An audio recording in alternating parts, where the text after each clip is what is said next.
ان جزیروں میں بیرن نامی جزیرے پر بھارت کا واحد زندہ آتش فشاں ہے، اور یہ آتش فشاں گزشتہ برسوں سے خوابیدہ حالت میں تھا۔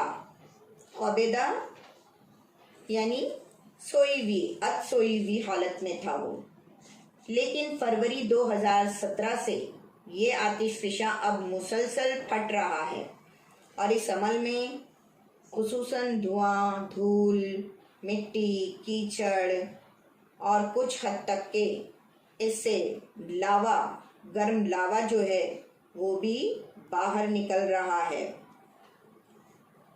اکثر جو ہے آتش فشانی عمل کی وجہ سے نئی زمین تیار ہوتی ہے، یا کوئی جزیرہ جو ہے وہ تباہ بھی ہو سکتا ہے، اور جو مردہ آتش فشاں کے دہانے ہوتے ہیں ان میں بارش کا پانی جمع ہو جاتا ہے اور پھر وہ جھیل کی شکل اختیار کر لیتا ہے۔